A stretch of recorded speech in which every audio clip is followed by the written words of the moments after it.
En Tibulo, cuando ustedes me preguntaron sobre el non juvenis quisquam, ¿no es cierto? Dice quisquam. Me fui a la morfología histórica en Tibulo. Si quieren lo pongo para que lo revisemos.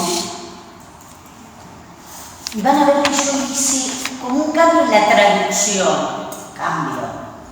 Cambio, no hay mucho que cambiar porque medio que queda horripilante decir ciertas cosas, pero lo interesante es que dice Arnoux sobre, no me acuerdo en qué verso está, por ahí si ustedes lo miran, acá, en el 65. ¿Sí? Sí. ¿Se acuerdan? Que tenían esa duda de qué pasaba. Claro, es evidente que en la traducción uno no puede decir otra cosa de que ningún joven. Pero hay una cosa interesante que agrega Arnoux con respecto al sentido, a la significación del pronombre quisquam.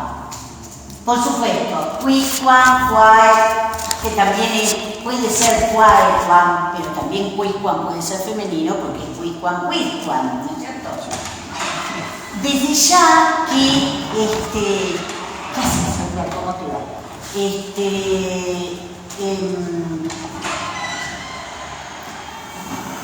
Cuando se trata del adjetivo el quisquam, eso el otro día, estamos con este verso 65 de Tibulo que ustedes tenían problemas el otro día. Entonces me fui a la morfología histórica de Arnoux para desandar un poco el camino.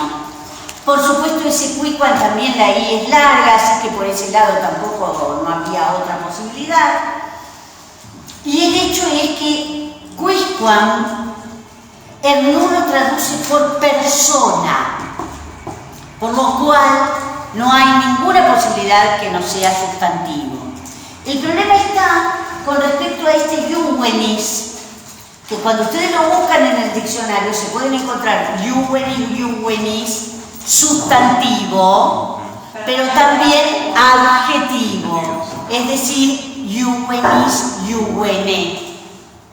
Entonces es obvio que ese non, que podría haber puesto por ahí otro adverbio de negación cuando está modificando en este caso al adjetivo, es evidentemente el atributo en ese sujeto que tiene como núcleo a quisquam. ¿Estamos? El problema... Claro, sí, ya sé, pero yo quería confirmarles a ustedes, más allá de eso, ¿por qué es que llegamos a esta conclusión? Porque en realidad no es simplemente alguno.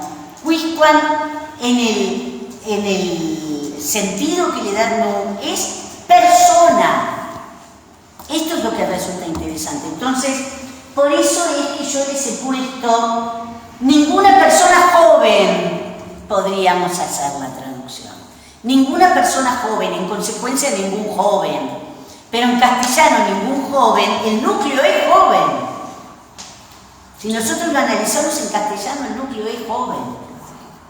En cambio en latín, no. ¿Estamos de acuerdo? Y lo que decimos, que ustedes llegaron un poquitito más tarde, porque terminan recién ahora, que como hay gente que va a dar su oral como el 17 de octubre, un día singular, esto del 17 de octubre, entonces para que no haya diferencias de ninguna naturaleza, el 6 de octubre me tienen que mandar por mail el trabajo de Tibulo. Y una semana después, el viernes 13, que es feriado, propercio. ¿Estamos de acuerdo? El viernes siguiente es 13 y es feriado. Es feriado, es un feriado turístico ampliado, no sé qué. Sí. Bueno, ¿alguna otra cosa con respecto a Tibulo? Entonces, es el 10 enviamos por mail el vestíbulo, 13 el 10 de Propercio, también por mail. Y nosotros tenemos clases tanto el 4 como el 6. El 4 hacemos el encuentro en el instituto donde Nicolás Russo va a trabajar la Germania de Tácito en cuanto a la manipulación que el régimen nazi hizo con respecto al texto, para ver, bueno, ante el avance de nuevas formas de manipulación y ante los horrores de los que podríamos llegar a caer, me parece que es una posibilidad de que nuestro mundo clásico dé también muestras de impacto social que nos pidieron, ¿no? Parecía ser que las clásicas no eran de impacto social. Entonces, vamos a demostrar cuán necesarias son, porque no es necesario solamente vacunar, que por supuesto es más que necesario, tratar problemas. Estoy refiriéndome a cosas de las que se habló el día que se produjo la mudanza de los institutos y que el Instituto de Filología Clásica no fue representado por nadie. Entonces hubo otros que hablaron acerca de las vacunas, del problema del SIDA. Yo no lo minimizo, por Dios, de ninguna manera. No sé, otros que hablaron sobre cuestiones, sí, más que nada, por favor, sobre un proyecto de las madres de Plaza de Mayo, pero por favor, pero nosotros no estuvimos. ¿En la pandemia? ¿Cómo? Durante la pandemia, de los pocos institutos de universidad que hicieron algo por la pandemia, estuvo el de Filología, que hizo todo un ciclo de conferencias. La Facultad de Medicina no hizo nada. Podría haber hecho, no sé, brigadas de... Nosotros hicimos justamente, participamos en un taller que tuvo que ver con la peste, el famoso taller de la peste, que lo iniciamos nosotros, hablando sobre Lucrecio. A la mañana fue sobre Tucídides, ¿no? Y el trabajo que Tucídides hace por tener la autopsia, ¿no es cierto? Vamos a tomar terminología de Ginsburg, que nos va a visitar ahora prontamente, y Tucídides está, digamos, presente entre eso, y después nosotros lo vimos a la tarde con Lucrecio. Y después siguieron otros profes, otras profes, con textos que tenían que ver con respecto a la peste. Bueno, a nosotros se nos dijo que nosotros no teníamos ningún tipo de impacto social, entonces salimos al cruce fuertemente al respecto. Y entonces el 4 de octubre en el Instituto de Filología Clásica, en el marco del UBASIC que yo dirijo, en el que está por supuesto Nicolás Russo, vamos a trabajar eso. El viernes 6, quienes estén, seguramente yo ya voy a empezar a tomar. Y si no, yo ya tengo preparado el texto, que ya lo voy a subir al campus, lo subo mañana, no lo subí hoy porque estaba haciendo otras cosas, el texto de Amores de Ovidio 1.1, que ya está preparado. No es un texto muy largo. Así que vamos a seguir avanzando. ¿Estamos de acuerdo? Sí, ¿cómo no? Sobre Tibulo, dale, que lo tengo acá. El primer verso. El primer verso, vamos al primer verso. Acá estamos. Hola, ¿cómo te va? La primera es, viste que hay una interjección. No, otra cosa. Bueno, sí, eso también, ¿no? Dos cosas. La primera, la más simple. Hay un acortamiento, no sé cómo se dice, sí. Hay una sílaba que está cortada arbitrariamente. ¿Cuál? El fue. Ah, pero eso, ¿sabés por qué? Yo la corté a propósito, porque lo que quiero es que vos trabajes sobre ese periat. No, eso me queda claro. Pero además en la métrica, el fue tendría que ser largo y es breve. A ver, o quantus auri Bueno, potius. primero te dijo que era algo arbitrario, pero o sea, hay que explicarse. ¿Se explica de alguna manera que se pueda abreviar arbitrariamente? Igual no tiene numeritos, ya sé, pero me quedé con la duda. No, él En otras lo palabras, abrevia. hay Vos no te olvides que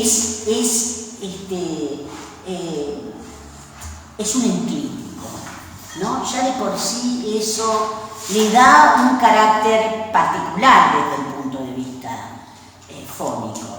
Es evidente que él te lleva prácticamente a la presencia de esa E a unirse con la S que sigue, por lo cual casi hace como una nueva sílaba. Bueno, es cierto que eso no eliminaría la Con posibilidad más de que razón, estuviera. o sea, yo entiendo que por naturaleza es breve, Sí. pero Yo creo que el hecho de que él lo abrevie es por una cuestión de que es un enclítico. Okay. Igual pasa a veces, no sé la latina, pero Dale muestra en uno de sus trabajos que en las elegías suelen haber abreviaturas, palabras que no deberían estar abreviadas normalmente. Sí, porque acá tenés o quantus auripotius periatque smaragdi. También podría haber, potius, no hay otra posibilidad. No hay otra posibilidad. Tiene que Yo ser. me fijé porque encontré en otra edición otra lectio, Puede ser. pero igual teníamos un problema. Sí. No lo solucionaba. Es que no lo puede. O sea, la mente Yo te diría que además es problemática desde el punto de vista sintáctico. Porque si vos vas a ver qué es lo que está concordando ese fue, qué es lo que está uniendo, en realidad está uniendo El auri con el smaragdi. tendría que estar ahí. No tendría que estar ahí. Es evidente que tiene un problema desde el punto de vista del armado del verso. No es que tal como está ahí parecería ser que vos tenés que poner periat y periat smaragdi. Y sin embargo es evidente que ese smaragdi, al igual que auri, es el genitivo partitivo con respecto a ese quantum que tenemos ahí, ¿no? Mi otra pregunta era, quiero ver si lo hice bien.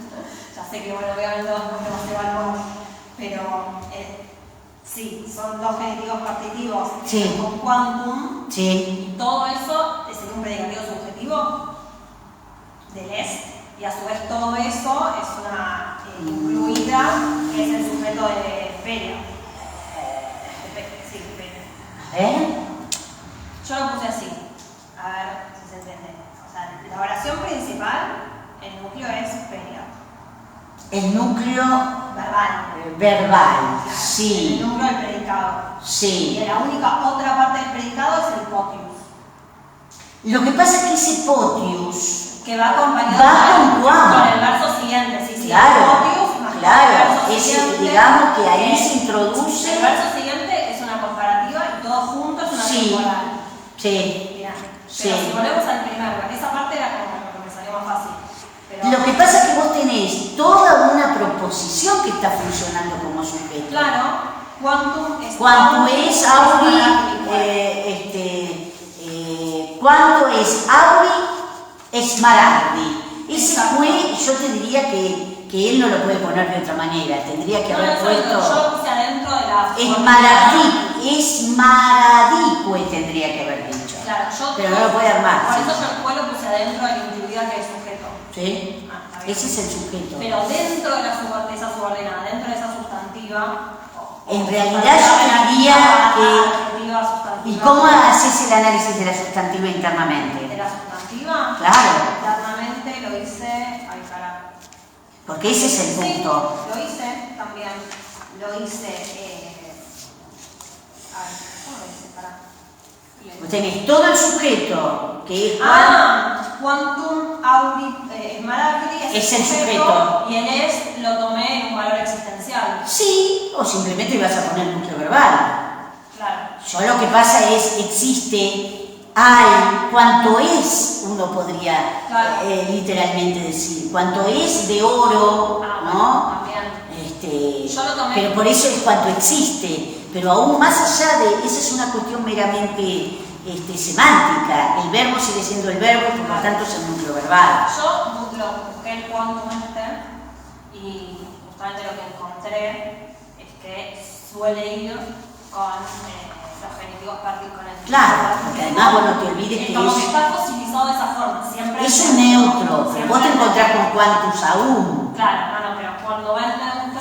No, por supuesto, porque necesita esa especificación y esos genitivos son naturalmente partitivos. Sería como lo que... Claro, pero acá hay una intensificación que además está dada por la presencia de esa interjección, ¿no es cierto? Que tenés ahí previamente, con lo cual le da ese carácter exclamativo, ¿no es cierto? Entonces, por lo tanto, todo eso es el sujeto y el núcleo verbal es este periat que evidentemente le quedó mal. Acá hay un problemita en todo el armado de este verso, porque ese pues no tendría que estar ahí en realidad, pero no hubiera podido armarlo. Por eso me parece que también, bueno, encima que es un enclítico, bueno, lo abrevia porque lo necesita y no, en este caso no traba.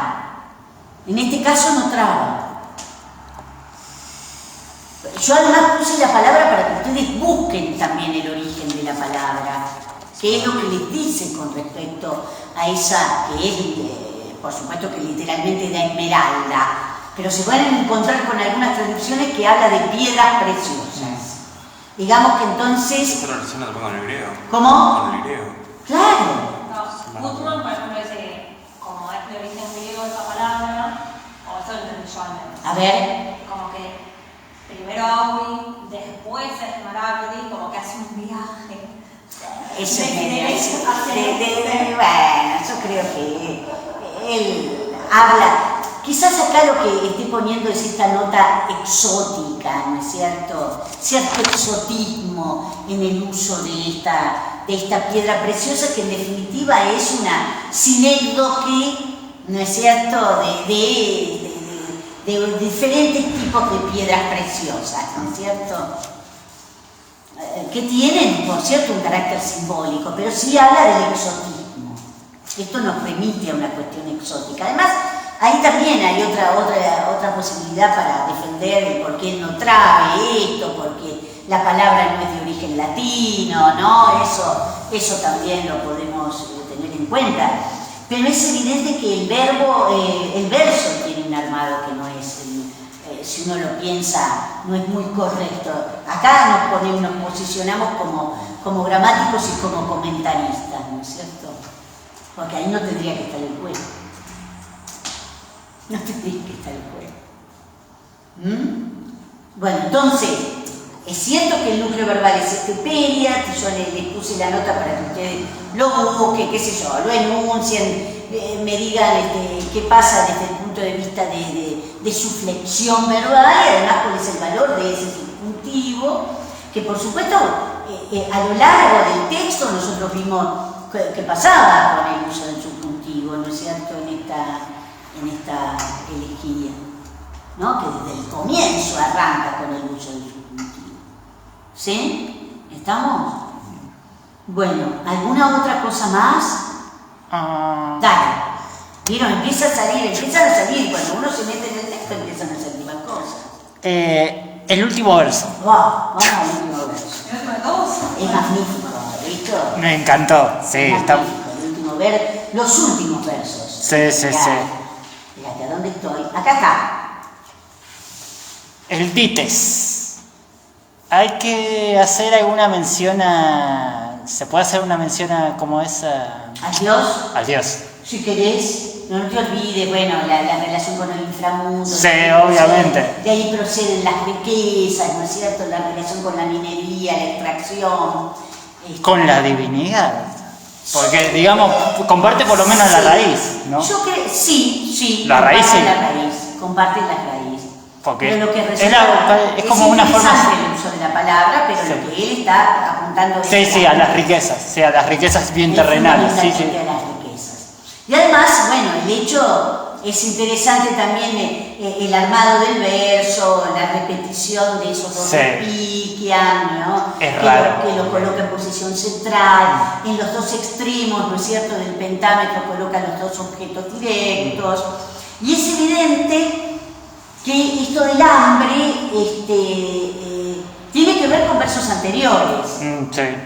¿no? Porque él está hablando de, bueno, yo no necesito demasiado para vivir, con lo que cosecho, con lo que siembro y lo que cosecho, tengo lo suficiente, entonces no necesito más para vivir, ¿no? Digamos que ese remate tiene que ver con lo que él va a decir casi sentenciosamente, el vivir con poco, ¿no es cierto?, que constituye todo una filosofía de vida, por lo menos, lo que pretende señalar acá. Lo que es acá la elegía. Ya sabemos que esto es una ficción, ¿no? Que en general era un poco lo que decíamos el otro día con Martín Pozzi, ¿no? Que al pobre Tibulo le dan con todo, ¿no es cierto? Sin embargo, la poesía deja, bueno, por lo menos otra mirada, ¿no? En un mundo de semejante opulencia, alguien que señala esta posibilidad de vivir con poco, ¿no? Apuntando a esa ficción que el propio régimen instala, si vamos a decir las cosas como son. ¿Tendrá algo que ver que forme parte del círculo de Mesala? Porque la vida de Mesala es como muy cambiante, digamos, cambia varias veces de bando. Podría ser. O sea, por eso podría tener la luz verde que tuviera una luz verde de sí. oponerse a Augusto. Un poquito, aunque sea, dentro de un... Puede ser, podría llegar a ser. Vos por ahí como historiador tenés porque Mesala estuvo con Mesala empezó siendo... Antonio, Claro, empezó siendo republicano, o sea, con Junio Bruto. Luego se pasó a Marco Antonio y finalmente... se pasa... con Augusto. Y bueno, el tipo sabía cómo sobrevivir. Pero... Sí, definitivamente. Acá también esa es otra historiadora. No, para mí, al revés. Es otra defensa de la paz. De la Pax Augusta. Puede ser, por eso yo digo, si nosotros leemos en clave de geórgicas, Mecenas también le pide a Virgilio el que haga un texto en donde se exalten los valores de la antigua república. Además, si lo veo desde el lugar del historiador, digamos, el conjunto de la clase dominante se pasó al bando augustal, con lo cual, o sea, no queda mucho. Igualmente, consideremos que el pobre Tibulo vivió muy poco tiempo, ¿no es cierto? Es decir, junto con Catulo, no me acuerdo ahora, bueno, el pobre Cornelio Galo se suicidó, se tuvo que suicidar, pero Tibulo tenía 30 y tantos años más o menos cuando murió, es decir, que no hay mucho, no ha producido mucho. No pudo. Tampoco, no tuvo tiempo de producir demasiado, ¿no es cierto? Entonces, esto es lo que tenemos. Ahora, no está tan alejado de estas pretensiones augustales, augusteas, como ustedes las quieran llamar. Si nosotros lo vemos, por eso les digo, en clave de geórgica de Virgilio. Ustedes porque vieron una partecita y les digo que leer la geórgica de manera completa es un poco gravoso, ¿no? Es un poco plúmbeo el texto, por ser generosa. Hay cosas que por supuesto uno rescata, no nos olvidemos que ahí está el Epilio de Orfeo y Eurídice, ¿no es cierto? Que no es un dato menor, sabemos que o parece aparentemente en la geórgica cuarta, eso es lo que él tuvo que cambiar porque había como una suerte de exaltación a Cornelio Galo, y entonces se le hicieron sacar porque el tipo había caído más que en el descrédito, ¿no es cierto? Termina suicidándose. Entonces tenemos esto de Orfeo y Eurídice. Pero si ustedes lo miran, ¿qué es geórgica? Sino una exaltación de la vida campesina, de la labor del campo, del hecho de que el origen, es un verso por supuesto, el origen de Roma es un origen agrícola y de aquel que vivía en el campo y bla bla bla. Es decir, digamos que esto en cierto sentido abreva en esa lectura. Y si lo pensamos con 1.10, lo mismo. Porque ¿cuál es El tribulo de 1.10, ¿cuál es la sí, resolución? totalmente. Lo que pasa es que en 1.10 hay como apunta más a la cuestión de la guerra. Acá lo vemos también, porque lo dice. Yo soy un soldado para otras cosas, y eso ustedes lo tienen en esta parte sobre la cual tienen que trabajar. En el final, cuando él dice, yo soy un buen soldado para amar, yo soy un buen soldado, sí, para agarrarme a trompadas con los pibes, ¿no? Una cosa así por el estilo, pero no para ir a la guerra, no para ir a la guerra, ¿no? Eso se lo dejo a otros, no es lo mío, ¿no? La gloria pública no es... No le interesa la gloria pública, y eso también es algo que llama la atención en la medida en que el poeta romano persigue la gloria, ¿no? Si nosotros lo vemos en Catulo, lo vamos a ver en Horacio, ¿no? La persecución de la gloria, que es lo que se espera, la coronación, que la musa lo reconozca, lo acompañe, etc.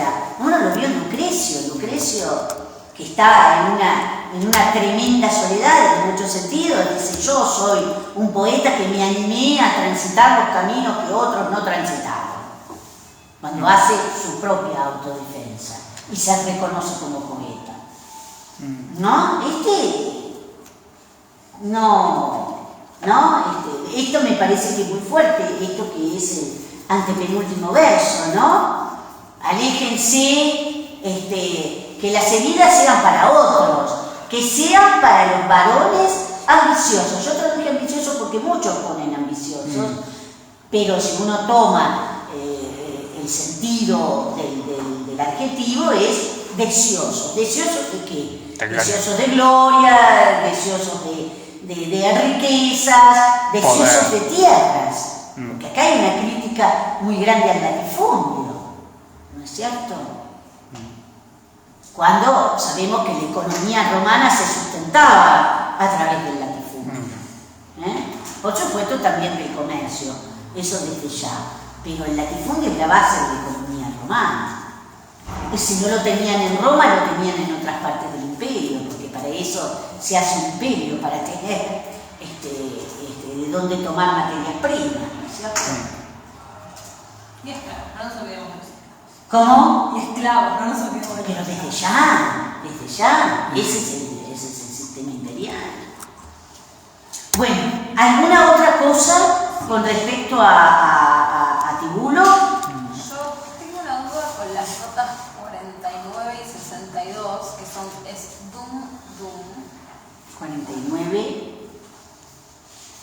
A ver, vamos primero a la 62, que la tengo acá nomás.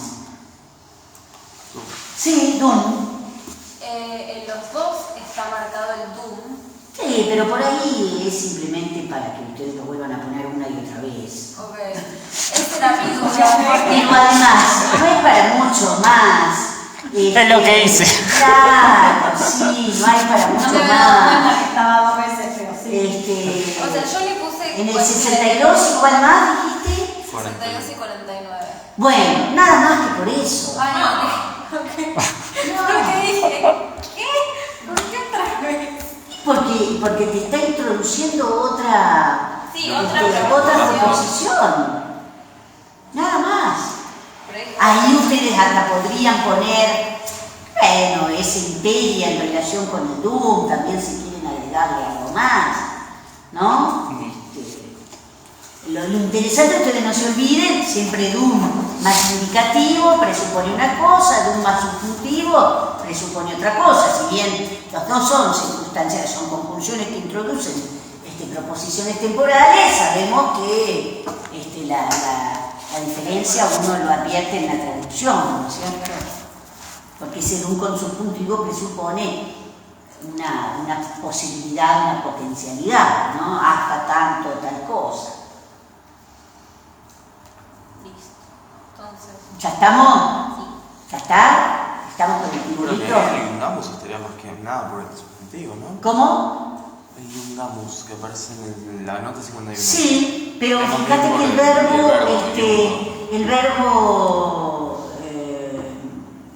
el verbo en latín Sí. está en indicativo.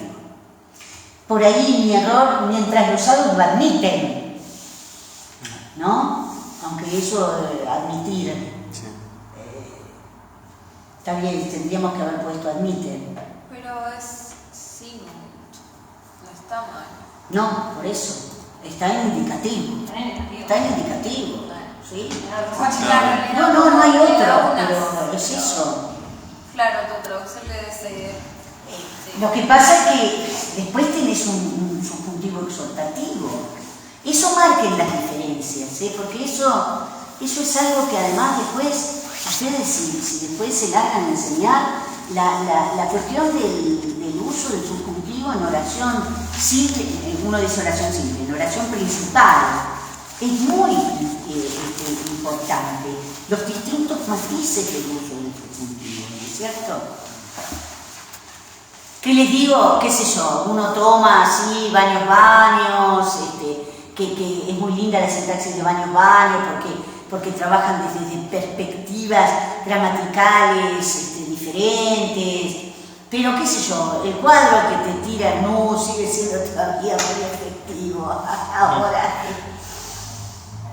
A la hora de resumírtelo, y si no, algunos cuadros que nosotros hemos hecho en las cosas que le hemos dado en Latín 2, por ejemplo, que estaban hechas, que lo había hecho Martín Pozzi con Roxana Nenadic, pero la base era Schroeder, ¿no? En la sintaxis latina de Schroeder, donde él era así, tenía una visión muy práctica.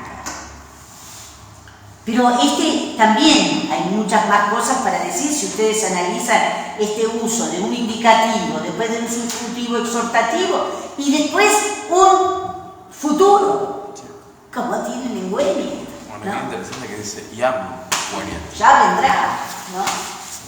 Dice Se ya. va marcando como ya, Sí, como ya. que es ahora y vendrá, ¿no? Casi es un imperativo.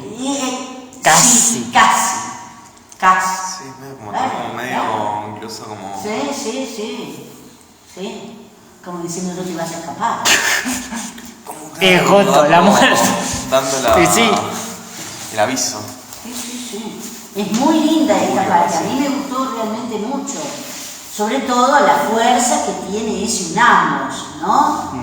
Ante la muerte y ante la persistencia de esos hados, lo único que podemos hacer es amar. Esta es la fuerza que transmite el texto, ¿sí? Porque la muerte va a venir y se va a acabar todo, ¿no? Y aparte, ¿cómo va a venir la muerte? A mí me pareció, y además la vejez, ¿no? Inners aetas que tenemos acá. Y entonces ya no tendremos ni fuerza para amar. Él dice, no será decoroso. Ahora que somos jóvenes podemos decirnos y hacer todo.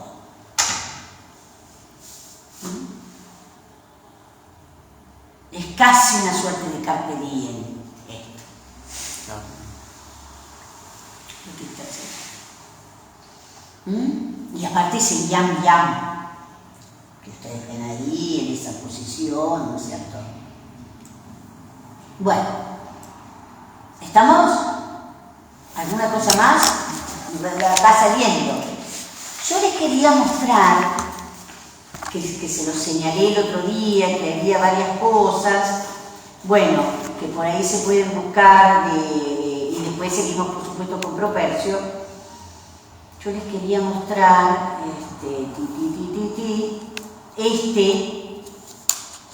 ¿no es cierto? A ver, este es el que nosotros hicimos, Ahora lo voy a dejar ya abierto para tenerlo, pero vamos a buscar, yo quería mostrarles el Propercio de Gredos, ¿sí? El Propercio de Gredos, que yo les diría que el prólogo estaba bien hecho. La traducción por ahí no es muy buena, no deja de ser, no es un mamarracho, pero por supuesto no está tan apegada al texto como nosotros pretendemos, pero la introducción es interesante. Ven, el prólogo apunta a esto, primero a ver cosas que nosotros ya dijimos sobre la cuestión de la elegía, quiénes son los que conforman, ¿no? Muchas cosas semejantes, porque en definitiva son los mismos que escriben después para la historia de la literatura latina.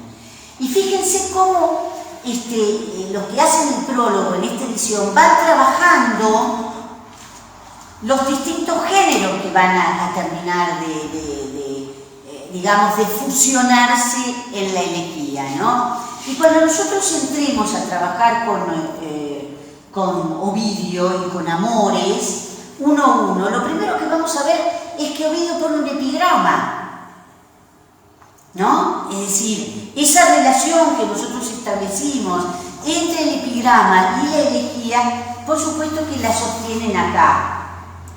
Y Propercio, como dice, escribió muchos epigramas, es decir, hay elegías que ellos consideran que son epigramas, y lo consideran evidentemente por la brevedad, por la estructura cerrada que presentan. Bueno, y se van a encontrar con distintos géneros.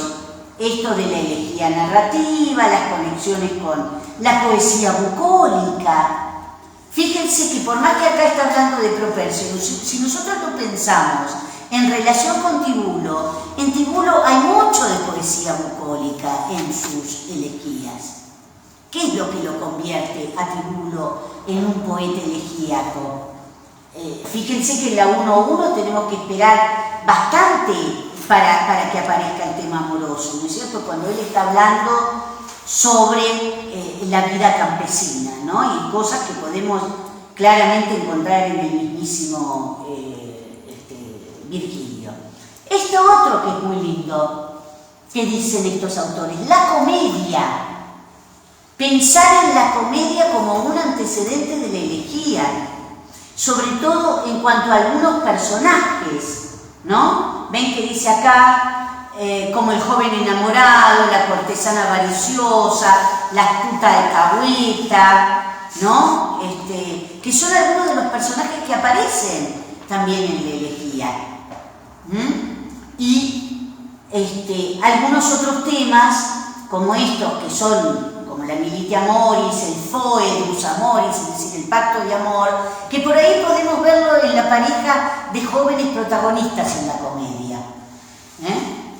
Bueno, y entonces, si ustedes lo leen, se van a encontrar los ejemplos que los autores de este prefacio dan a Propercio, por ejemplo, ejemplifican con Propercio.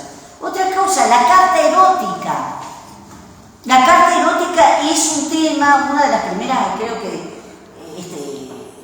una de mis primeros trabajos que presenté a congresos, era sobre el uso de la carta como tema que está incorporado en el Ars Amatoria de Ovidio.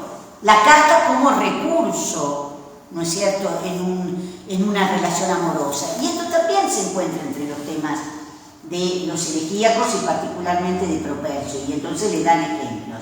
Bueno, la retórica, la singularidad de la elegía, ven la vida de Propercio, bueno, que ya algo hemos hablado de la relación entre Propercio y Augusto, ya que salió la relación entre Tibulo y Augusto. La relación de Propercio y Augusto, piensen ustedes que Propercio, como dijimos el otro día, pertenece al círculo de mecenas. Entonces, los 3 primeros libros son estrictamente elegíacos.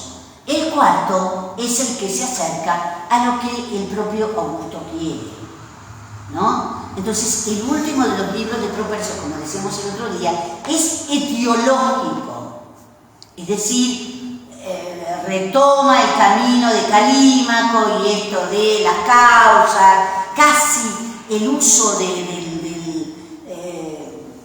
mito desde una perspectiva legendaria para comprobar la existencia de algunas cosas, ¿no es cierto? Bueno, entonces es bastante interesante la relación entre Propercio y Augusto, Propercio y el príncipe, ¿no es cierto?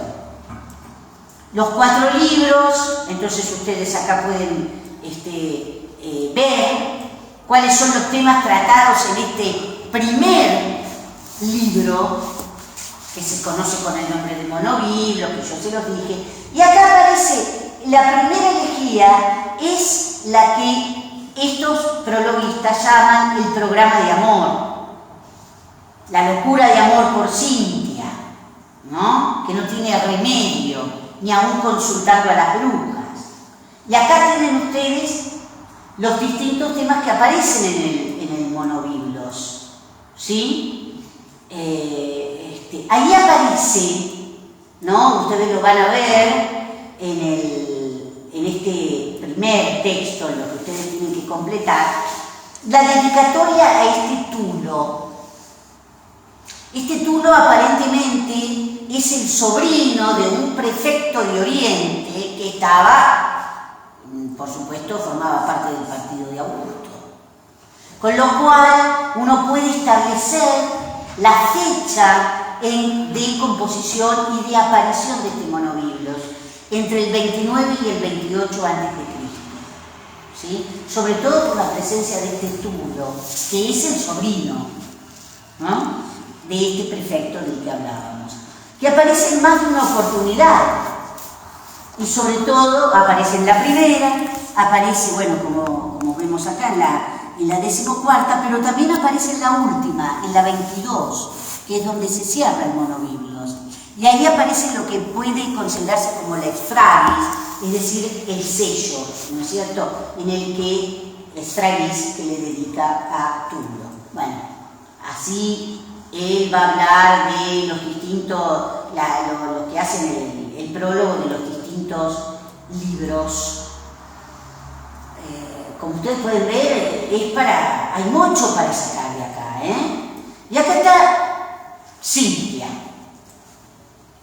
Acá habla de quién puede ser esa Cintia, de la cual ya habíamos hablado el otro día, ¿sí? Los modelos helenísticos.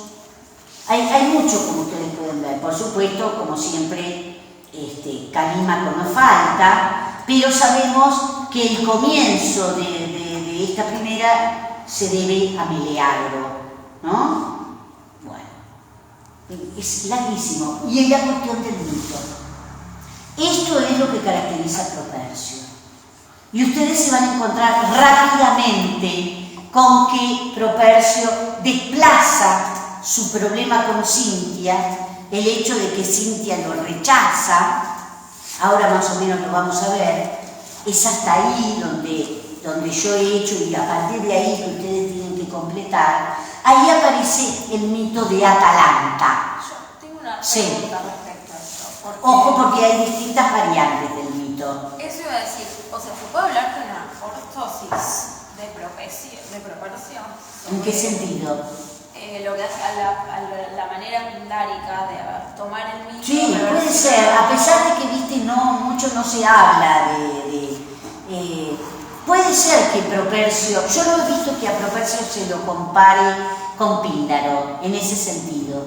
Porque, de hecho, cuando yo me puse a leer esto y a buscar material, dije, qué raro que no hablan. No lo hablan. Porque para mí No. lo cambia él, no es que toma una versión que ya había. Lo que pasa es que hay varias versiones de ese mito.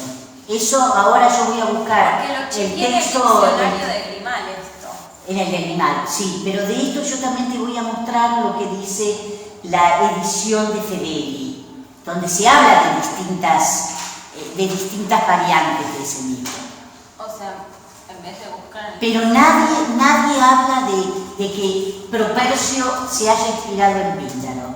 En todo caso, ese tipo de relación con Píndaro, sobre todo la manera de tomar el mito, lo encontramos en Horacio. Y aunque ustedes no lo crean, en Prudencio, en el siglo IV, a Prudencio se lo llama el Horacio cristiano o el Píndaro cristiano, ¿no? Pero en Propercio no vas a encontrar nada de esto. Y acá, ¿ves? Esto me parece muy interesante lo que dicen estos prologuistas. El mito es una forma artística para persuadir y fantasear, ¿no? Como que él toma el mito y es una característica muy properciana para dispararse y comparar su realidad amorosa con una experiencia mitológica.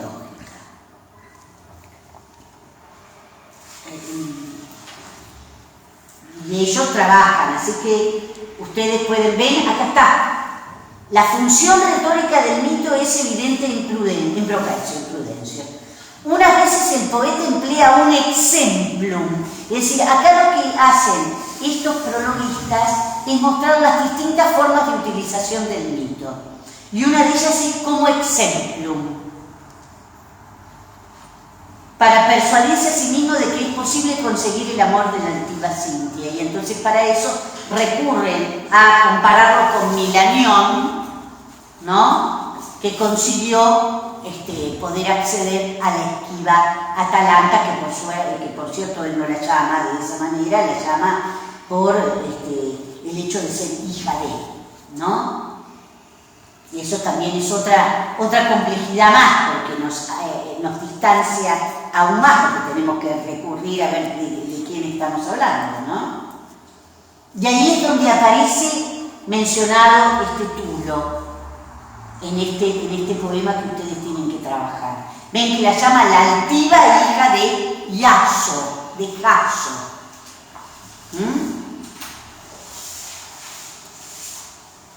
Y entonces dice, otras veces presenta el mito para convencer a Cintia, ¿no? Entonces ahí tenemos una zoazoria, ¿no? Un texto que busca convencer, y esa es la siguiente elegía. Los ejemplos mitológicos sirven también para ilustrar las vivencias poéticas. Es decir, acá dentro de las cosas que yo leí de Prudencio, ahí la tengo, de Propercio, me pareció muy interesante el hecho de cómo se explica el uso que hace este poeta con respecto a la mitología. Así que se lo pueden bajar, Y les da ejemplo. Bueno, el romanticismo de Propercio. Hablar de romanticismo es un poco anacrónico, pero como ustedes pueden ver, abundan bastante como para que ustedes se puedan entretener y encontrar cosas con las cuales trabajar, como ustedes pueden ver. Y después esto es cuál es la fortuna que tuvo un poeta como Propercio. ¿Sí? Así que se lo pueden bajar. Quiero buscar la de Fedeli, que la tengo acá. El primo libro de Lelegie. No es muy difícil, Hay que animarse a leer en otras lenguas. Y yo les voy a mostrar. Esto también uno se lo puede bajar. Él acá hace un trabajo, en primer lugar, introduce cuándo es que aparece este libro, algo de la vida, de todos van a decir más o menos lo mismo, obviamente. El hecho de que Propercio también sufrió lo mismo que Virgilio, el hecho de que le sacaran las tierras, ¿sí? Y quienes se las sacaron fueron los mismos de siempre, aun cuando después vaya a formar parte del círculo que alabe al tipo que le sacó las tierras a su familia. Acá viene a cuento las cosas que el otro día marcamos, ¿no es cierto? Y que yo les puse, ¿no? Acerca de qué es lo que dijo Marcial posteriormente. ¿Qué es lo que dice el propio poeta en el libro 2? Es decir, y hay otras referencias, ¿no es cierto?, que yo no quise abundar, pero bueno, habla sobre el hecho de que se confirma, o lo que pretende como justificarse es que apareció como un libro en sí mismo, este libro primero, lo cual es muy importante la idea, el concepto de libro que se tenía en la antigüedad, ¿no es cierto? Es Sterlingen, ¿no? Sterlingen. Sí. Después hace un trabajo desde el punto de vista filológico, bueno, que no viene por ahí mucho a cuento para lo que ustedes necesitan. Por supuesto, una bibliografía, y después una pequeña bibliografía, como ustedes pueden ver. Es interesante porque él hace también un trabajo filológico. Ven acá la sigla, ¿no? Las denominaciones de los distintos códices, ¿no es cierto? Como ustedes pueden ver. El hecho de que no hay códices que sean muy tempranos con respecto a Propercio. Fíjense, ¿ven? 1200, 1300, 1380, es decir, esto es lo que caracteriza, por ejemplo, la transmisión textual de Propercio, de la cual también Lachmann se ocupó, ¿no? También Lachmann se ocupó. Y acá está. Ustedes van a encontrarse con el texto, con el aparato crítico, muy abundante, y después, avanzando, comienzan las notas. Comienzan las notas, que son, por cierto, abundantes y muy importantes, ¿sí? Hay muchas cosas que ustedes pueden sacar. Van a ver que de las notitas que yo hice, hay muchas cosas que saqué de Fedeli. ¿Ven? Esto que yo resalté acá tiene que ver con esto que señala Fedeli, ¿no es cierto? Que se trata de una elegía programática que anticipa algunos de los motivos que podemos comparar, que podemos encontrar, mejor dicho, frecuentemente en el resto del libro. Presenta una serie de topoi de la poesía erótica, que esto es muy importante. Por ejemplo, el enamoramiento causado por la belleza de los ojos, que era un poco lo que habíamos visto el otro día.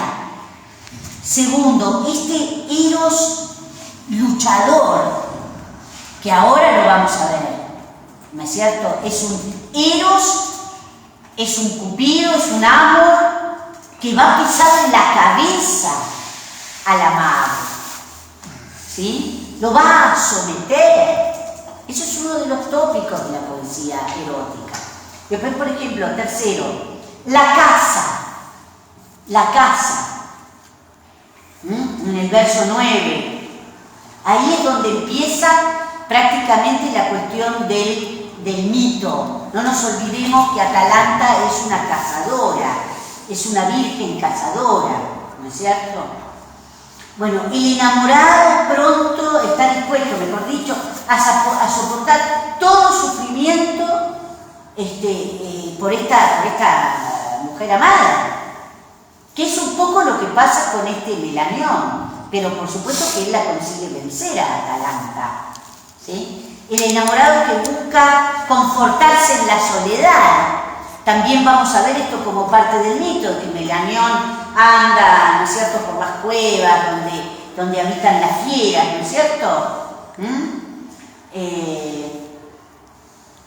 Y después nosotros nos vamos a encontrar con esta reaparición de Eros, ¿no?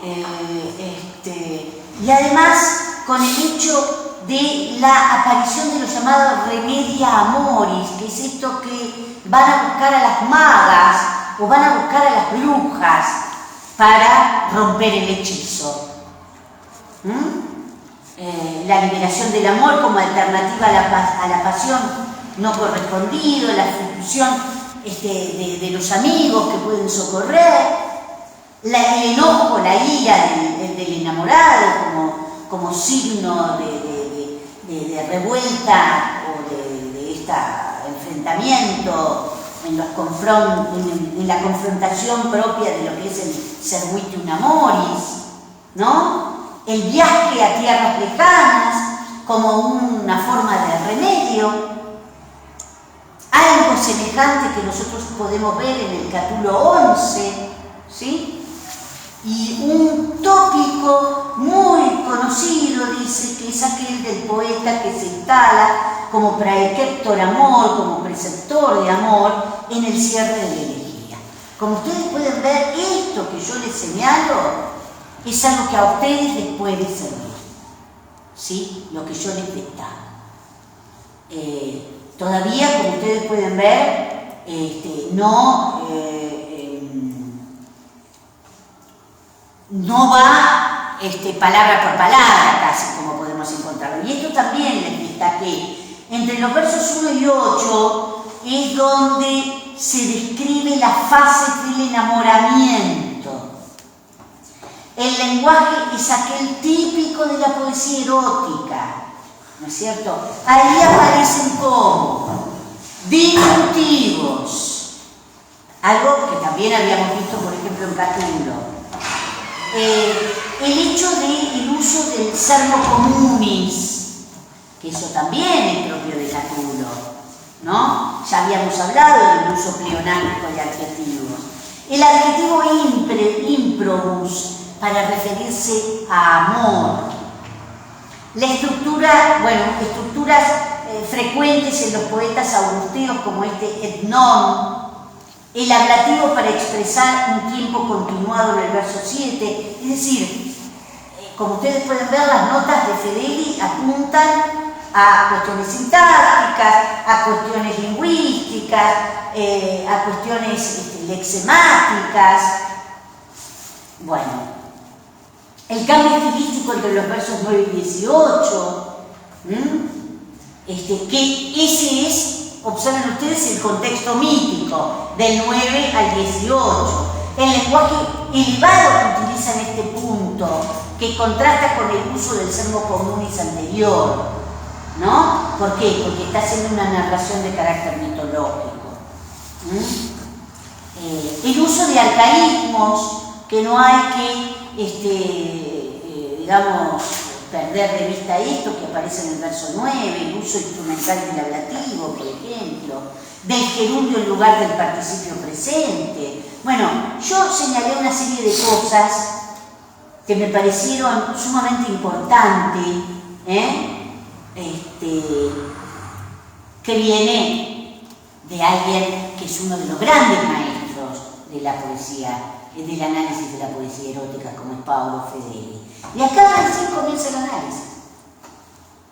Y acá es donde ya estuvimos adelantando el otro día, que entre el repaso del 1 y 4 él se inspira en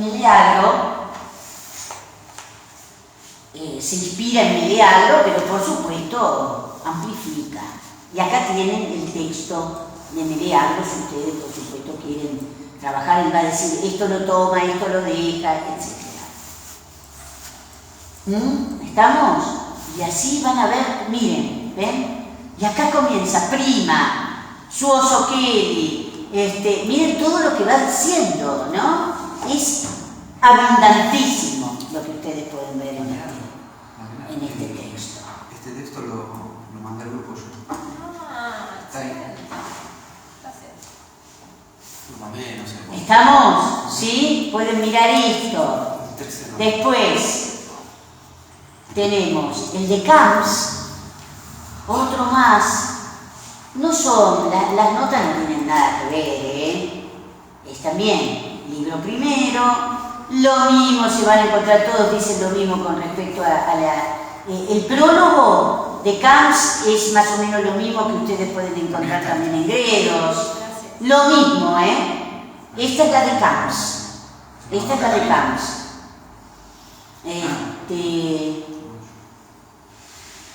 tienen los textos y después se encuentran con notitas.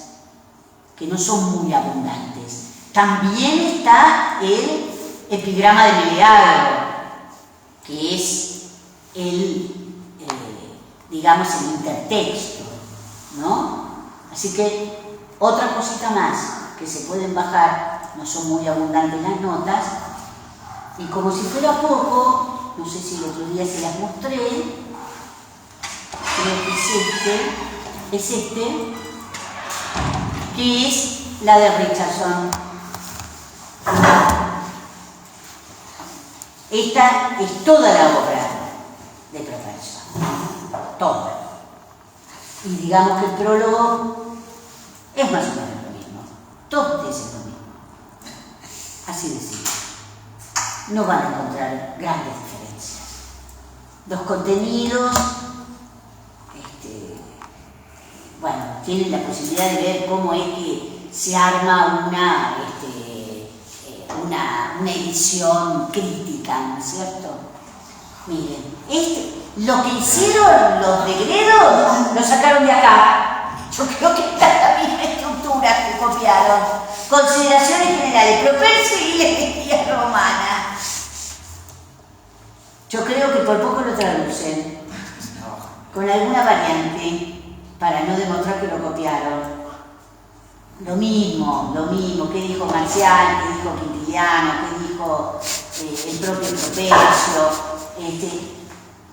Es más o menos lo mismo. Ven que es abundante el prólogo. A ver, que es otro titulito que tenemos acá. Los manuscritos y el texto, que nosotros no estamos haciendo trabajo filológico. Y después viene... a ellos le preocupa, a Richardson le preocupa gramática y sintaxis, que por ahí algo, también si ustedes quieren buscar algo pueden sacar de acá. Y por último, una mesurada bibliografía, lo sigla y comienza el texto. Y después vienen las notas, así que ahí ustedes tienen la de Gredos, esta es la de Richardson, donde está la obra completa, la de Fedeli, que es el libro primero, el Monobiblos, yo creo que es la mejor de todas, y la de Camps. ¿Para de Fedeli la mandaste también? Sí. No, Bueno, para. ¿estamos? Entonces, Richardson, Camps. Camps. Acá no está. Ahora Siempre que uno no se olvida, ¿no? At Camps. this very moment. No, en la de Gunta la mostré la semana pasada. Y la de Fedeli. La de Fedeli. La de Camps no se me va hecho. Sí. Un par de días. Sí, es verdad. Bueno. Y la de Richardson. Y la de Gredos. Ah, la de Camps. Ahora estoy mandando la de Richardson. La de Richardson. ¿La de Gredos? No. ¿Alguien la tiene? ¿La bajaron? Se baja, ¿eh? Sin drama. Sí, pero gracias, se encontraron. Se baja sin drama. La de Gredos. Gredos, elegía con latinos. Poné Propercio, Elegías, Gredos, Pero cuando ya PDF. estamos, ¿alguien encontró el comentario de Putna que no esté cortado? Pero eso lo tiene Martín. Ah, ok. Eso está fotocopiado de libros que tenía Lisa Schnips. Yo lo tengo que fotocopiar porque esos no están. Él tiene Putnam, que hay un montón de cosas de él para bajarse. Además cosas que tenemos arriba, ¿no? Pero yo no sé si estarán arriba porque ya tienen unos cuantos añitos, lo de ver. No, acá arriba está. No, ese es De Bright y el de Alicia están arriba. El libro de Alicia. Después, Sí, yo lo tengo acá, también el libro de Alicia, que ese se lo pueden bajar también, ¿eh? No tienen que ir al IPGEN ni nada por el estilo, ahora se los muestro. Es este, gente. Y miren, tengo del Tibulo de Lachman también. Acá está el libro de Alicia. de Tíbulo a la sanatoria. sí. Exactamente. Ese. Exactamente. de Tibulo a la Alza Amatoria. ¿En el campus está? ¿Esto dónde Filo está? digital. ¿Cómo?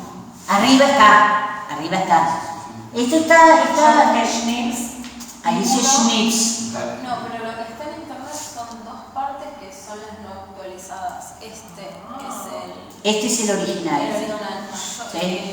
Yo se los paso. Dale, ahí va. Dice usted, los años que viene, que el decano era Schuster. Claro. Y en Trinchero, ese como dice decano Cabra. Trinchero. hubo trincheros. Mi primera elección fue cuando terminó su. Mira, acá está, 2006. En Canadá. El de. 2006. 2006. Sí. Ubíquense, esa realidad. Es difícil, como decía, pero igualmente toda la cuestión de la transcodificación de la cual ella habla, a mí me parece muy interesante la introducción. Este chico sabía de verdad. Cuando, bueno, ella insiste, ve el ARS se oficiaría como una suerte de compendio casi de manual o de matriz productiva del decide elegíaco. A pesar de todo, ella se centra mucho en Ovidio, Ovidio convalida el colocarse como último representante del Son los buenísimos. Así que. No, yo estuve, trabajando para mostrárselo a ustedes. Signada de alguna manera por el silencio casi completo de su primer representante y la relegata del último, la elegía latina del asunto erótico es, en cambio, para el especialista, un objeto tan enigmático como los motivos de la muerte de Gary del presunto exilio de ¿Cómo se llama el libro de Gredos? No lo encuentro. No, el de Gredos es Propercio. Claro, estoy esperando. El Robert se claro. No, Tibulo. No, para mí Propercio. Bueno. Pero Wi-Fi filo te bloquea ahí. No, en Estoy serio. bajando. Pero Con estás el con el Wi-Fi. internet de acá. Sí. Otra lectura posible. A ver, yo tengo la computadora acá, se va a decir. Miren, ven, estuve ¿Lo trabajando pasemos? Así que lo tengo que duramente con Ahí te lo esto. paso. Y esta cuestión de la transcodificación. Después había otro artículo de Alicia muy difícil que yo les había dicho. No, yo estaba en el Tibulo. Estamos hablando de comercio. No. Hay un artículo de Alicia sobre Tibulo. El Gredos es lo pasa. El de Gredo, gente, ya se los muestro. ¿La Dianet? No lo encontramos. Ahora se los muestro. Propercio Gredos. Acá está. Orgías. No parece orgías. Ay, acá no lo encontramos. Es este. Ah, mira, ahí poner por presionado. Nada más, sí. Propercio Gredo, sí. Chao, Propercio no, para Gredos. Gredos. Ya está. Ajá. Y yo les voy a traer el Ovidio, los amores de Ovidio, la edición, que es una edición de Toiner hecha por Antonio Ramírez de Berger. Acá tengo el de dedos. Acá está. Bien, Biblioteca Clásica de Gredo 131. ¿Estamos? 1989. Ahí pasa el link. ¿Estamos? Claro, este pobre Cornelio Galo, algunos hasta dudan si verdaderamente él hizo energía erótica, Bueno, ¿estamos? ¿Está claro todo lo que pueden consultar? Sí, demasiado. Demasiado, ¿no? Lo que es eso, uno le pone de todo. Después yo les voy a mandar el Amores, que ya lo hice.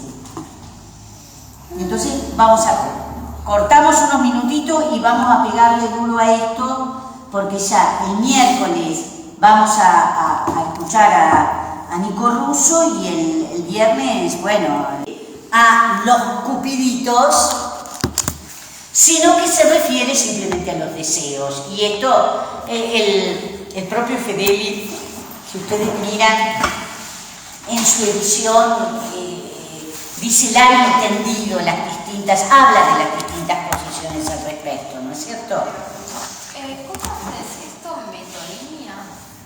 ¿Qué cosa? ¿Pedimos? ¿No? Sí,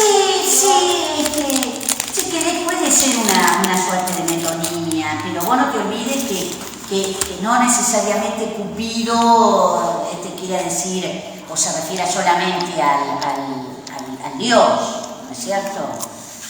Pero podés considerar una suerte de metonimia.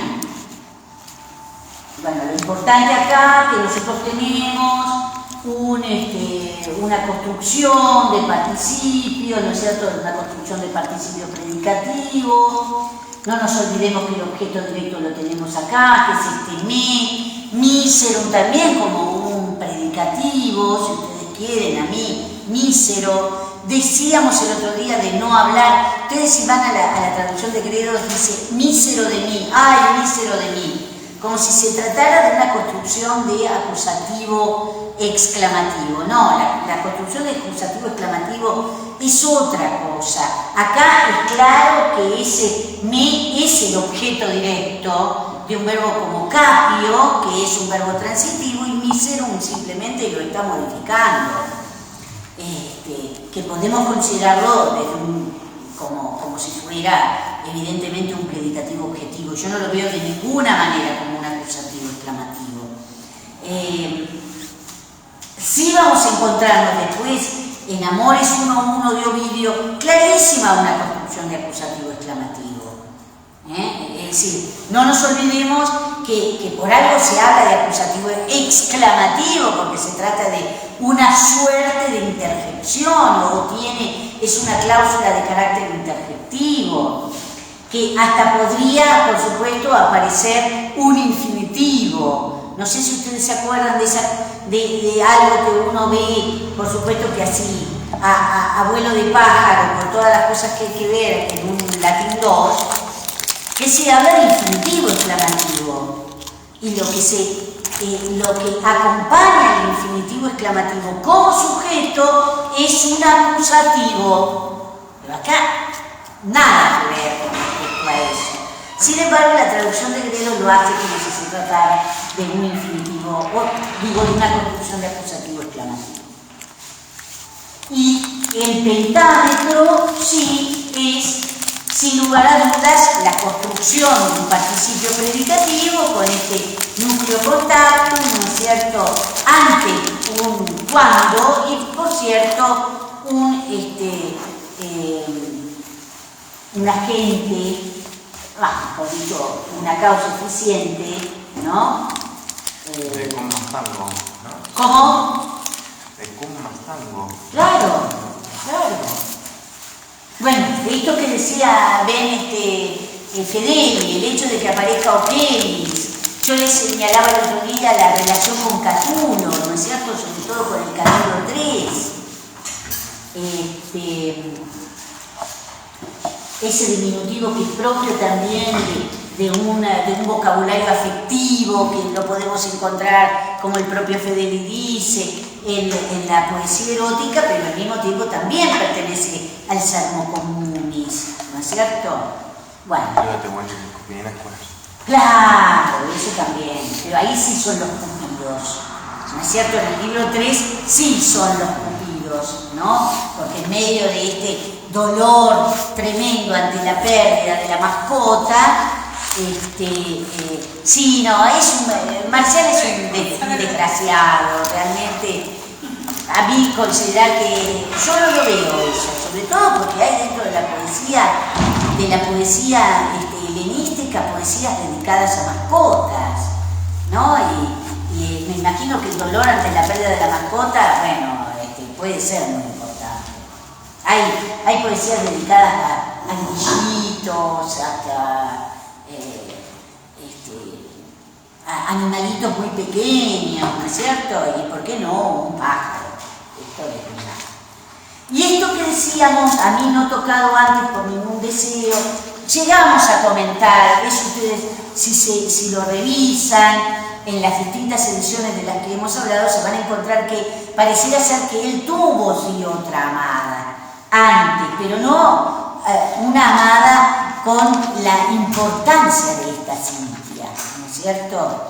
Por eso él dice lo que dice, no tocado. Richardson habla de la posibilidad de entender este contacto, yo lo traduje más literalmente, ¿no es cierto? Pensando en un más tango, como decía Germán, que tiene que ver con esto de tocar, pero Richardson también se atreve a decir que ese contacto podemos traducirlo casi como traspasado, golpeado, claro, ¿no? Intentando ver cuál es el efecto del amor, que ahora lo vamos a ver. Esto que justamente yo había llamado la atención, les había señalado en la edición de Fedeli, donde él dice que aparece un amor sometedor, ¿no es cierto? ¿Qué es lo que vamos a ver ahora? ¿Sí? Nada.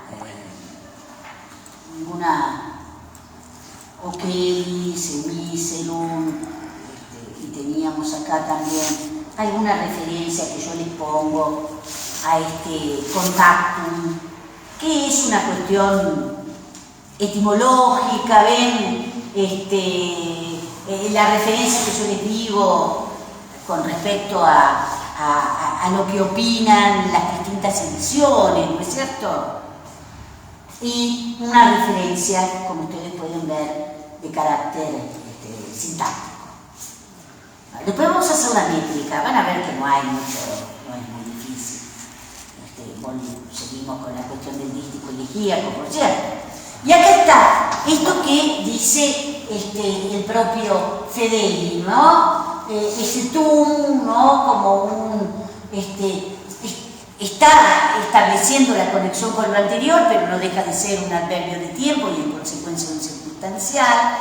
Dice, entonces, amor, ¿no? Fíjense que amor está en el verso siguiente. Este es, por cierto, el núcleo del sujeto. Y el verbo lo tenemos arriba, ese de yekit, ¿no? De ikio. Piensen ustedes en ese prefijo, no se olviden que indica de arriba hacia abajo, ¿sí? Está, como ustedes pueden ver, en perfecto, y la traducción es esto de hizo descender, ¿no? Yo lo traduje de esta manera, más o menos, otras traducciones señalan lo mismo, como que le hizo bajar la mirada, le hizo bajar la mirada. Acá, no tanto en el dístico, sino en este verso tercero, es donde ustedes se pueden encontrar que las ediciones varían, ¿no? Por el hecho de que no todos entienden de igual forma este factus, que es un sustantivo de cuarta declinación, factus, que algunos se han atrevido como a entender que factus es el sujeto. Claro, ante una palabra como factus de cuarta declinación, que puede ser tantas cosas, es fácil aprender la cuarta declinación, pero el problema cuando lo ves desde el punto de vista sintáctico, que evidentemente lo que, por ejemplo, señala Fedeli, y por supuesto también lo que la edición de Gredos en su traducción más o menos respeta lo mismo en la traducción en español, considerar que amor es el sujeto, el núcleo verbal ya lo hemos advertido, pero es cierto, fíjense que hay un esto es lo que llama la atención, ¿no? Por eso es que pensaban que factus podía llegar a ser el sujeto. Ahora, no sé qué iban a hacer con ese constantis, porque constantis es el genitivo sí o sí, de un adjetivo que es constantis. Evidentemente que proviene del verbo consto, ¿no es cierto? Puede ser constantis. Es exactamente constantis factus, ¿no? Lumina es el objeto directo, que acá, clarísima, la metonimia por ojos, esto es muy común, ya lo hemos visto en más de una oportunidad, ¿no es cierto? Que podemos entender también como mirada, muchos lo traducen como mirada. ¿Qué es lo que quiere decir acá? El amor me sometió, ¿no? También lo que resulta, y eso es lo que los críticos no hacen, digamos que dudan, porque antes habló de que son los ojos de la amada los que lo capturaron, ¿no es cierto? Y acá amor es el que le hace bajar su propia mirada. Este es el problema que entreven los críticos al respecto. Aunque si ustedes cuando lean, por ejemplo, lo que dice Fedeli, que en definitiva es el amor el que ha capturado los ojos de ella y que hace que el poder que le infunde a los ojos de ella lo someta a la madre, ¿no? Pensando en lo que después, como decíamos, Garcilaso de la Vega hace esa suerte de circuito amoroso, ¿no?, que encontramos en el soneto octavo, y que esto, algo semejante, nosotros encontramos en toda la teoría del amor cortés. Y pensemos cómo el propio Dante Alighieri, no sé si ustedes leyeron la Vita Nuova, que es cuando él descubre a su amada, ¿no es cierto?, que la descubre, ¿cómo es que se llama la amada de Dante?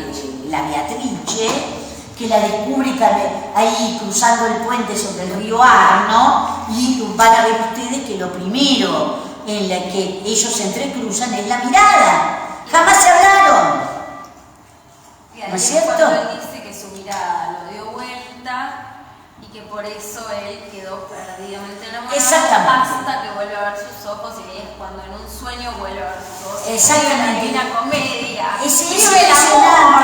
es impresionante. Pero fíjense dónde está este tópico. ¿Dónde está? ¿Con qué fuerza está este tópico? Por supuesto que por ahí podríamos ir mucho más atrás. Qué sé yo, podríamos ir a Safo. Lo que pasa es que no tenemos tanto de Safo como para poder decir semejante cosa. Pero pensemos en el famoso... 41. Sí, en el que... Ese es el que después toma Catulo. No, no es ese. Yo decía el 41 que De es Safo. cuando ella dice que Eros la volteó. Bueno, y el que en el 51 de Catulo, que está inspirado también en uno de los pasajes, en uno de los fragmentos de Safo, cuando él dice el hecho de quién está mirando, quién mira, ¿no? Y que por supuesto le da vuelta a los sentidos. Incluso con el Huyeto. ¿Cómo? Claro, Claro. ¿no? Me parece que aquel es semejante a un Dios, ¿no?, que me mira y me sonríe, ¿no es cierto? Entonces, es evidente que estos versos tercero y cuarto tienen alguna complejidad o muchas cosas para decir en cuanto al armado, porque es evidente que tengo un et y pone amor ahí y presi muy cerca con respecto a amor. ¿Qué hago con el otro verbo? ¿No? Entonces, la crítica, por ejemplo, Fedeli, entre otros, señala que ambos verbos, ¿no es cierto?, son los núcleos verbales de este predicado, que no solamente le hizo descender la mirada, sino algo que él señala, eros luchador, eros sometedor, que es lo que va a decir acá. Le presionó la cabeza, le puso la cabeza, digamos, le pisó la cabeza. O sea, acá el enamoramiento es una fuerza externa que somete Exactamente. a una voluntad. Totalmente. Y lo vuelve loco. Por eso ustedes se van a encontrar, vamos a repasarlo, ¿no? La cuestión de lo que podemos ver en el resto del texto que ustedes tienen las notas, que él habla de furor en un determinado momento.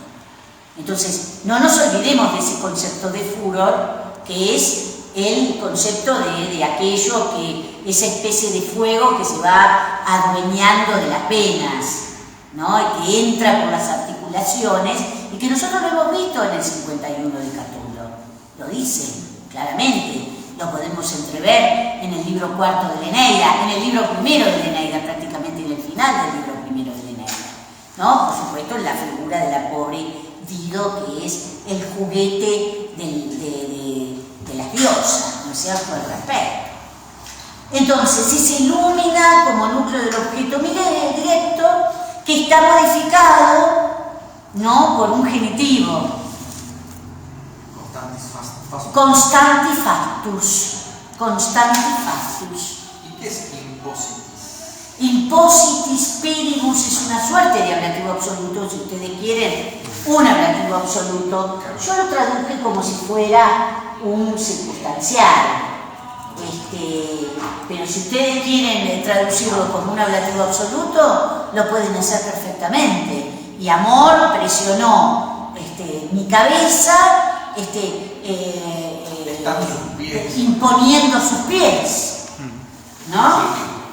Puesto sus pies. Ven que yo les agregué sobre mí, ¿no? Pero evidentemente este es un ablativo absoluto. Fíjense que yo lo que les puse acá, bueno, el pronombre personal en dativo, que ustedes lo ven allá arriba, puede entenderse como un dativo de interés, o posesivo, ¿no? Me olvidé un poco de señalarles lo que nosotros tenemos acá, mi, ¿no? Puede entenderse como mi mirada hizo descender mis ojos, o mi mirada, ¿no? O para mí. Yo creo que más bien es un posesivo, ¿sí?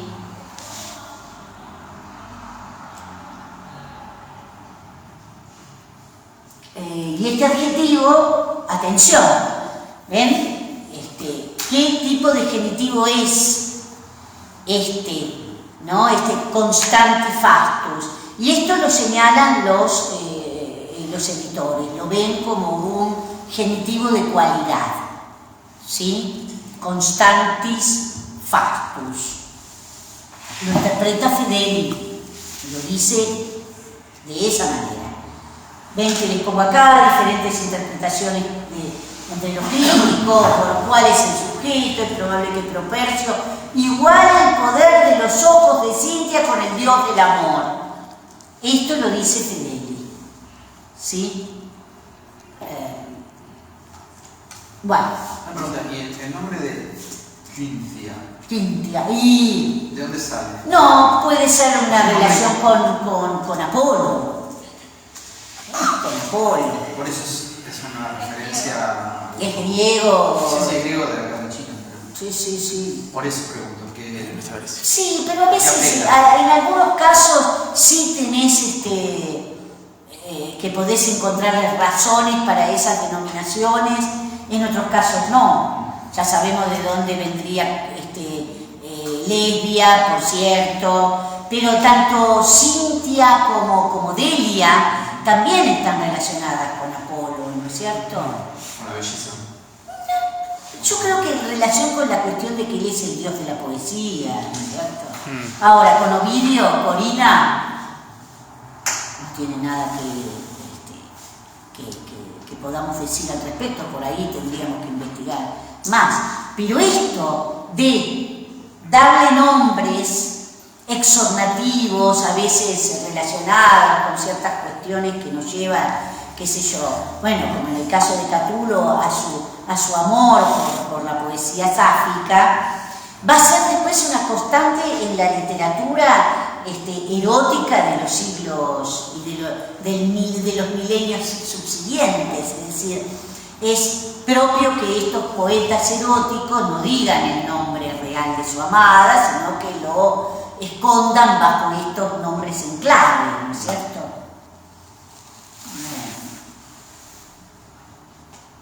Bueno, nada, cositas que ya hemos dicho, este sustantivo, factus, un vocablo muy apreciado, dice, por los poetas elegíacos. Yo lo saqué de algunas de las notas. Podría haber sido utilizado por Cornelio Galo, es decir, este homenaje a Cornelio Galo es permanente, como ustedes pueden ver, y por primera vez está atestiguado en Catulo, ¿no? Esto también resulta de interés, ¿no? ¿Cómo se construye un lenguaje genérico, ¿no? Bueno. Ahora se traduce por arrogancia. Arrogancia. Es una palabra de los fastos, ¿no? De esas fiestas. ¿No? Sí, de ahí factuoso, ¿no? Sí. Y fastos viene de, parece que viene de faz, ¿o no? Habría que averiguar, porque la idea también es festivo, ¿no? Pero faz es lo permitido por los Dios. Lo permitido, los factos lo permitido. Sí. Y acá está un poco lo que vos preguntabas, este participio perfecto pasivo del verbo impono. La imagen de amor pisando la cabeza del enamorado representa el triunfo en combate. Por eso es que Fedeli habla de este Eros luchador, ¿no? Contra el que está afectado por el sentimiento amoroso, ¿no? Es una lucha desigual, evidentemente. Y es común en la poesía helenística. Aparece en Meleagro, aparece en Partenio. Sabemos que Partenio es una figura sumamente importante para la poesía latina, ¿no es cierto?, de la tardo república. La figura de Partenio la hemos visto muy relacionada con Virgilio, evidentemente con lo que se sabe aparentemente sobre Cornelio Galo. Y bueno, este verso quinto, fíjense con ese Donec, es una conjunción temporal, por lo cual acá se abre una proposición temporal, y por eso la traducción hasta aquí, ¿no? Es una conjunción temporal, pero como ustedes pueden ver va acompañada de un verbo en modo indicativo, como es docuit. Y claro, aparece acá el verbo doquio. Uno tiende a literalmente, así rápidamente, a traducirlo por enseñar. Sin embargo, Fedeli hace una aclaración, por eso ustedes van a ver. Con el objeto directo no cambia un poco de sentido. Sí. Ese es el problema. Lo que pasa es que va con. Ustedes no se olviden que el verbo doquio tiene los dos acusativos. Por eso, exactamente, doquio pueros gramaticam, ¿no?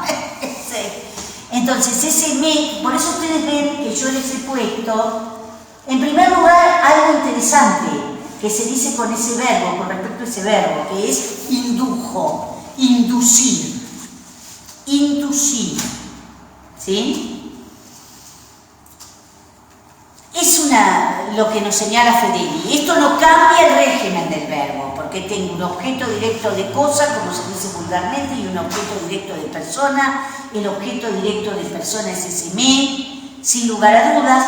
¿Y qué sería el objeto directo de cosa, por llamarlo de alguna manera? La completiva, esa proposición de infinitivo más acusativo, ¿no? Que tengo acá, y se continúa en los versos siguientes. Voy a encontrarme con dos infinitivos como núcleo. El primero es odice. Observen ustedes la relación de anterioridad, ¿no? Que no debemos olvidar a la hora de traducir. Si ustedes me van a decir, sí, pero el infinitivo también es perfecto. Sí, en relación con el verbo principal presupone a su vez una anterioridad. Eso no me lo debo olvidar. Y otra cosa que dice Fedeli con respecto a este infinitivo, claro, uno inmediatamente, así como traduzco doquio enseñar, voy a traducir odice haber odiado. No se olviden también el hecho de que se trata de un verbo defectivo, ¿no? Bueno, un verbo defectivo, odio dice, ¿no? Soberbio odiar, en realidad odiar, ¿no?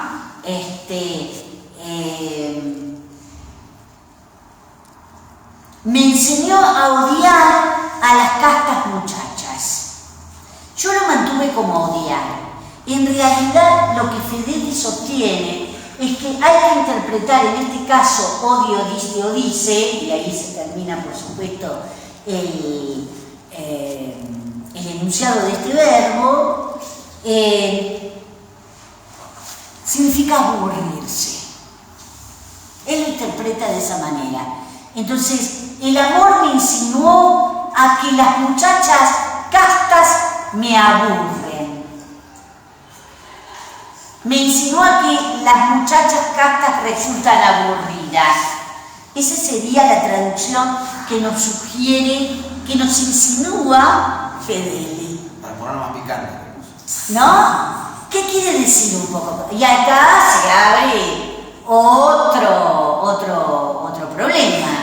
¿Quiénes son las castas cuendas? ¿Son las muchachas vírgenes? ¿Son las muchachas casaderas? ¿Son las que salen de la casa del padre y van a la casa del marido entregadas en un matrimonio legal? ¿No es cierto? Con toda la ceremonia que presupone, sobre todo pensemos en lo que es la ceremonia de la confarreatio, que es la ceremonia de matrimonio propia de las clases más poderosas. La otra es una suerte de compra, ¿no? Hasta tal punto que se utiliza el verbo comprar. Entonces se abre acá otro problema. Entonces, el me, el objeto directo de persona, esta completiva como el segundo objeto directo, que no acaba ahí. Perdón, ¿por qué completiva no podría ser? Bueno, le dicen en general, por ejemplo, si vos vas a un tipo como Arnoux te habla de completivas. ¿Sí, no puede ser también una construcción de infinitivo? Él lo dice, tal cual. Podés considerarla como una construcción de infinitivo, sí. Sí, odiarla, porque en realidad es el objeto directo, claro, ¿no? Es el objeto directo, las castas muchachas. Y acá, amor, fíjense que aparece improbus, esto es algo que Fedeli también lo señala, ¿se acuerdan? Que lo podemos traducir como soberbio, que es un predicativo, sin lugar a dudas. Y este otro núcleo de si quieren, de construcción de infinitivo, objetivo, como este segundo, ¿no? Esta segunda construcción de objeto directo de cosa, podríamos decir que es un espantoso, es vivir sin ningún consejo. Algunos, por ejemplo, Richardson, si mal no lo recuerdo, él considera que este nullo concilio, no se olviden que es un sustantivo neutro, concilium, dice, lo traduce como sin ningún plan, sin ningún programa. ¿Se imaginan ustedes lo que estas dos cosas resultan programáticas? Esto de despreciar a las muchachas castas, que son las mujeres con las que me tengo que casar para constituir una familia como Dios manda, y en segundo lugar, no tener ningún tipo de vida, de plan de vida para llevar hacia adelante. Eso es también contrario a un kiwis. ¿No es cierto? Que tiene que estar sometido a un cursus honorum, ¿no es cierto? Yo puse acá sin ningún consejo, pero esto también tiene que ver con el hecho de que el amor lo somete a una insania amoris, ¿no? A una locura de amor que lo aparta de una vida como debe ser vivida, de una vida decorosa, de una vida correcta, ¿no es cierto? Bueno, nada, ven que yo les pongo acá alguna notita sobre esta conjunción, done, que indica el tiempo límite de la acción del verbo principal. Claro, hasta que, ¿sí? Por eso de ahí la traducción. Esto que yo les señalo, ven, dice, según Fedeli, el sentido del verbo no es en este caso enseñar, sino inducir a alguien a hacer alguna cosa. En este sentido el verbo doquio, y nos lleva a buscarlo en la bucólica octava, que es la bucólica donde se habla de la magia, del uso de la magia para hacer trabajos amorosos. Una madre. Porque habla justamente de eso, de cómo lograrnos amar. ¿Vos la viste, la octava, que la viste con Marcela? Bueno, el infinitivo perfecto, bueno, el verbo ven que modifica el infinitivo, bueno, todas estas cosas que estuvimos diciendo. Y esto, miren lo que yo les pongo que dice la edición de Gredos. Debe refiriese con esto de las castas pueblas a las mujeres que son fieles a sus maridos o amantes. Si Propercio es rechazado por Cintia, es lógico que su pasión le lleve, bueno, estoy haciendo la transcripción española, le lleve a odiar a quienes se mantienen leales a sus amantes, sean matronae o etairas, es decir, cortesanas, no meretrices. Según Fedeli, para los críticos más antiguos, estas castas pueblas son las musas. Un poco loco. Y Minerva, más loco todavía, que pensaban así. Y lo que sí me parece, las muchachas de buena familia. Si Cintia es una etaira, no resulta conveniente que se declare su libertinaje moral al comienzo del poema, porque quedaría demasiado mal que ella sea una libertina tan prontamente. Es probable que su castitas se compare con la duritia de Atalanta, porque inmediatamente después que lleguemos al verso 8, ahí se lanza el exemplum mitológico.